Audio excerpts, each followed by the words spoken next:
اعوذ باللہ من الشیطان الرجیم بسم اللہ الرحمن الرحیم نحمدہ ونصلی علی رسولہ الکریم۔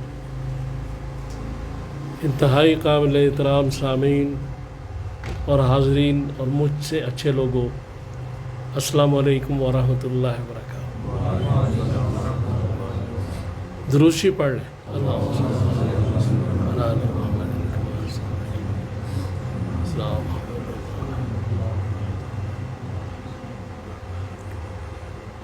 شعبان المعظم کا مہینہ چل رہا ہے، بہت بابرکت مہینہ ہے۔ اس میں حضور سرور کائنات صلی اللہ تعالیٰ علیہ وآلہ وسلم کافی نفلی روزے رکھتے تھے، اور ایک قسم کی رمضان کی تیاری ہے۔ اب اس میں ایک رات آتی ہے جسے شب برات کہتے ہیں، اس کے بارے میں علماء کی مختلف خیالات ہیں، لیکن اصل بات یہ ہے کہ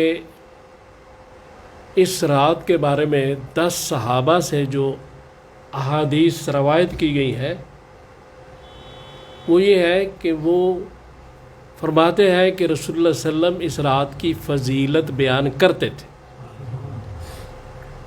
اور وہ صحابہ بھی اس رات کو عبادات کا اہتمام کرتے تھے۔ اس کے بعد بھی یہ سلسلہ جاری رہا۔ اس میں کوئی شک نہیں کہ اس میں سے بعض احادیث جو ہیں وہ کمزور ہیں، لیکن سند کے اعتبار سے کمزور ہیں، لیکن ایک متفقہ اصول ہے محدثین کا کہ اگر کوئی حدیث کمزور ہو لیکن بعض دوسری احادیث جو تواتر سے ہوں وہ اس کے ساتھ مل جائیں تو اس کی کمزوری دور ہو جاتی۔ لہذا یہاں بھی کچھ اسی قسم کا معاملہ ہے۔ لیکن ایک بات بڑی اہم ہے کہ جو حضرت عائشہ سے ہے کہ اس رات کو رسول اللہ صلی اللہ تعالیٰ علیہ وسلم اپنے بستر پر نہیں تھے، ان کی جاگ کھلی، انہوں نے دیکھا تو ان کو ڈھونڈتی ڈھونڈتی وہ نکلی تو آپ جنت البقیع میں تھے۔ اب یہ چیز بھی اس طرف اشارہ ہے کہ اس رات کو قبرستان بھی جانا چاہیے۔ حضور بھی گئے۔ اب جو سب سے بڑی اہم بات ہے کہ یہ جو رات یا یہ راتیں جو ہوتی ہیں ان کا اصل مقصد کیا ہوتا ہے؟ اصل مقصد یہی ہوتا ہے کہ اللہ کی عبادت کی جائے، حضور پہ درود شریف بھیجا جائے، تلاوت قرآن کی جائے۔ ان تمام جو اس قسم کی جو راتیں ہیں ان کا مقصد یہی ہے۔ یعنی جتنی فضول قسم کی باتیں اس رات میں شروع ہو چکی ہیں، آتش بازی چلانا، دوسرا ساری ہی احکامات رسول کے خلاف ہیں۔ تو بنیادی بات تو یہ ہے کہ یہ رات جو ہے شب برات، یہ گناہوں سے بیزاری کی بھی رات ہے اور اللہ سے معافی مانگنے کی بھی رات ہے۔ بعض روایات میں ہے کہ اللہ تبارک تعالیٰ فرماتے ہیں اس رات کو کہ ہے کوئی بخشش مانگنے والا، کوئی معافی مانگنے والا، کوئی مغفرت مانگنے والا، تاکہ میں اسے معاف کر دوں۔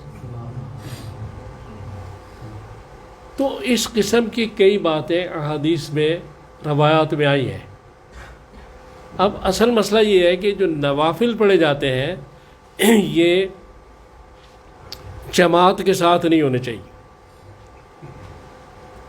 سوائے ان نوافل کے جن کی جماعت رسول اللہ صلی اللہ علیہ وسلم نے کرائی، جیسے نماز استسقاء یا دوسری۔ باقی نفل نماز کی جو جماعت ہے امام ابو حنیفہ کے نزدیک مکروہ تحریمی ہے، اس لیے اس رات کو نوافل اکیلے پڑھنے چاہیے، اور اکیلے اس لیے بھی پڑھنے چاہیے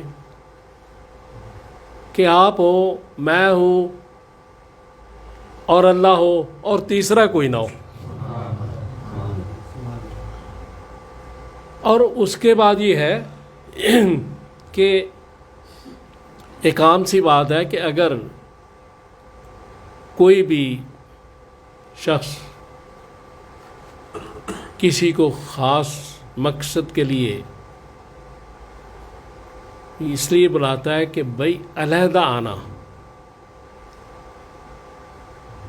تو کوئی خاص مقصد ہوتا ہے نا، تو وہ 10 15 20 آدمی لے کے چلا جائے تو وہ آدمی کیا کہے گا کہ میں نے تو کہا تھا کہ یہ کچھ راز و نیاز کی باتیں ہیں، تم یہ اتنا آدمی ساتھ لے آئے ہو۔ اس لیے نوافل جو ہے یہ راز و نیاز کی باتیں ہیں، چاہے تہجد کے ہوں چاہے دوسرے ہوں، اس لیے اس کو اکیلے ہی پڑھنا چاہیے، بہتر یہی ہے۔ اور باقی اللہ تبارک تعالیٰ کے ہاں ایک ہی بات مقصود ہے، اور وہ اخلاص، نیت اچھی، سچے دل کے ساتھ۔ وہاں نہ تو رکعتوں کی تعداد زیادہ گنی جاتی ہے اور نہ گھنٹے شمار ہوتے ہیں، وہاں صرف اخلاص دیکھا جاتا ہے۔ اس لیے گزارش یہ ہے، یہ جو رات آ رہی ہے غالباً کل ہے، کل کی رات ہے شاید، کیا خیالات؟ ہاں، تو یہ کل رات ہمیں چاہیے کہ توبہ کریں اپنے گناہوں کی، اللہ سے معافی مانگیں، درود شریف پڑھیں، تلاوت قرآن کریں، نوافل پڑھیں، جتنا ٹائم مل جائے، 10 منٹ 15 منٹ آدھا گھنٹہ، جتنا کچھ زیادہ ٹائم دینا چاہتا ہے وہ اس کی مرضی ہے، لیکن کچھ نہ کچھ ضرور ہونا چاہیے۔ اور اس کے بعد یہ جو 15 تاریخ کا جو روزہ ہے، 15 شعبان کا، تو یہ اگر اس نیت سے رکھا جائے کہ رسول اللہ صلی اللہ علیہ وسلم شعبان میں روزے رکھتے تھے کافی، اور 13 14 15 ہر مہینے کی تاریخ کو آپ روزہ رکھتے تھے، تو اگر اس نیت سے رکھا جائے کہ رسول اللہ صلی اللہ علیہ وسلم بھی 15 کو روزہ رکھتے تھے، میں بھی اسی لیے رکھ رہا ہوں، تو انشاءاللہ موجب اجر ہوگا، ساتھ اس چیز کو ملا لیا جائے۔ باقی جب آپ جتنی بھی چیزیں یہ نوافل کی ہوتی ہیں ان کو لازم قرار نہیں دینا چاہیے۔ مثلا اسے پکانا کیا ہے، یہ خاص بات ہے، اکثر میں کرتا ہوں کہ حلوہ ضرور پکایا جائے، حلوہ پکایا جائے لیکن ضرور نہ پکایا جائے، پلاؤ بھی ہو، حلوہ بھی ہو، سب چیزیں ہو، کوئی مسئلہ نہیں، کھانے پینے میں حلال چیزیں، لیکن ضروری نہیں کہ حلوہ ہی پکایا جائے۔ اگر لازمی طور پر حلوہ پکایا جائے گا تو یہ مناسب نہیں ہوگا، پکا لیں لیکن اس کو لازم قرار نہ دیں کہ شب برات کا حصہ نہیں ہے حلوہ پوڑی، ویسے حلوہ پوڑی کھائیں۔ تو ان چیزوں کو تھوڑا سا صرف ایک بات کو مد نظر رکھنا چاہیے کہ جو بات رسول اللہ صلی اللہ علیہ وسلم نے فرما دی اس میں کوئی قیامت تک تبدیلی نہیں ہو سکتی، نہ کمی نہ بیشی، کوئی نہیں کر سکتا۔ اگر دوسرے احسن کام کیے جائیں گے تو لازمی نہیں ہوں گے، لیکن حضور کا ارشاد لازمی ہوتا ہے۔ لہذا یہ سنت اور بدعت کا جو فرق ہے اس کو سمجھ لینا چاہیے کہ کام ضرور کریں لیکن لازمی نہ سمجھیں، لازمی وہی ہے جو میرے آپ کے رسول نے فرما دیا۔ لہذا کوئی ایسی بات نہیں، اس عبادت کرنے میں کوئی بات نہیں، اس رات کو اچھی طرح گزارنے میں کوئی بات نہیں، اس رات کو آپ جو مرضی کھانا چاہیں وہ بھی ٹھیک ہے، لیکن ایک بات ضرور یاد رکھیں کہ جو کام بھی کرنا ہے اس رات میں وہ اخلاص کے ساتھ، سچی نیت کے ساتھ، اور اللہ کو منانے کے لیے، اس کو راضی کرنے کے لیے۔ چونکہ ہم جس دور سے اس وقت گزر رہے ہیں یہ فتنہ کا دور ہے، پریشانیوں کا دور ہے، تو لہٰذا اللہ تعالیٰ ہم سے ناراض نہ ہو، خوش رہیں، یہی خیال رکھنا چاہیے۔ اور اسی رات میں خصوصاً یہ دعا کرنی چاہیے کہ اللہ تعالیٰ ہمارے گناہوں کی بھی بخشش فرمائے اور پاکستان میں استحکام بھی رکھے اور سارے معاملات صحیح طریقے سے طے ہو جائے۔ تو اللہ سے دعا کرے کہ اللہ مجھے اور آپ کو توفیق دے کہ میں نے جو باتیں کی ہیں ہم ان پہ سچے دل سے عمل کر سکیں۔ صلی اللہ تعالیٰ علی خیر خلقی محمد وآلہ وصحبہ اجمعین برحمتہ۔